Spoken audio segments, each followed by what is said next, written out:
Shalom, I'm recording this in the end of July, which means we're getting closer to the high holidays. And this video is about getting more out of the high holiday experience. The specific aspect of it I wanted to focus on are the 10 days of repentance, the whole notion of atonement, which is the word kapara for Yom Kippur. I'm reading this wonderful book called How to Think Like Leonardo da Vinci. He's supposed to be the smartest man who ever lived, and the book is called, has a subtitle, 7 Steps to Genius Every Day. And I want to talk about one of the 7 steps because I think after reading it, it has a lot to apply to us about the ideas of the high holidays.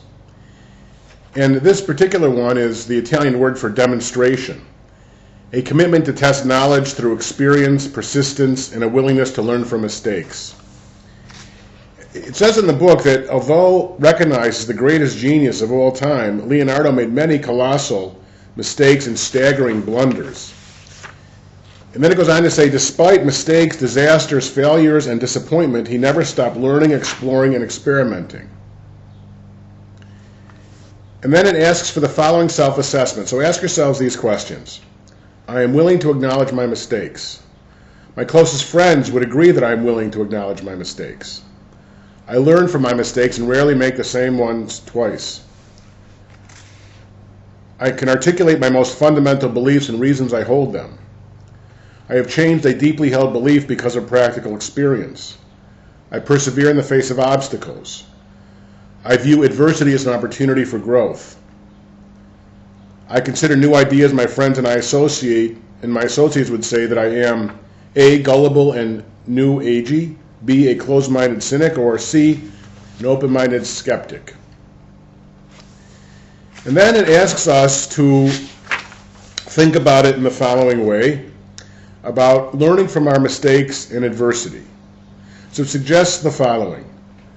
Take this test and write it down. Number 1, what did you learn at school about making mistakes? What did your parents teach you about making mistakes? What is the biggest mistake you ever made? What did you learn from it? What mistakes did you repeat? What role does the fear of making mistakes play in your daily life at work and at home? Leonardo made many mistakes and experienced tremendous adversity in his quest for truth and beauty. The book says, in addition to false accusations, invasions, exile, and the wanton destruction of his most greatest works, the maestro's most significant adversity was probably the sheer loneliness of being so far ahead of his time. Although he experienced self-doubt and questioned the value of his efforts, he never gave up. So if you had worse than that, false accusations, invasions, exile, and destruction of your most greatest works, long-term studies show that critical determinant of success in business and life is resilience in the face of adversity. Awareness, deep contemplation, and a sense of humor are your best friends in attempting to learn from difficult experiences. And so they have exercises here in the following areas. Relationships. For example, I'm willing to allow another person into my heart, yes? Spirituality. My connection to the divine is my top priority. Do I feel the presence of my divine within me? Money. I feel the difference between my desires and my needs. I'm willing to feel for abundance to enter my life. I acknowledge that abundance exists in my life. And so on and so forth. For learning, the brilliance of my mind manifests in ways that surprise me.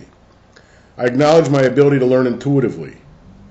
Then for career, you have a few examples. I feel worthy in my contribution to the world. I feel connected to my inner strengths when others view my work. In other words, what this is teaching us in this one of the 7 ways to think like Leonardo is to constantly learn from our mistakes, to constantly reassess, to always, in the face of adversity, persevere and continue, to see those opportunities as opportunities to learn, to not repeat mistakes, to be open-minded, to feel abundant, to feel God's presence, to make God the center of your life. Those were things that helped make Leonardo a genius. And I think that's a brilliant way to look at this important period in the Jewish year, the period leading up to the holiday of Yom Kippur. Because next month in Elul, we already begin our penitential prayers.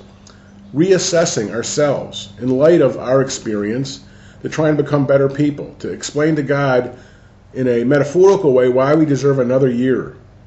And so think about that. In fact, get the book, because there's 7 other great ways to think like Leonardo da Vinci. Not that we'll all be as smart as he was, but certainly in this one way to help us prepare for the high holiday experience.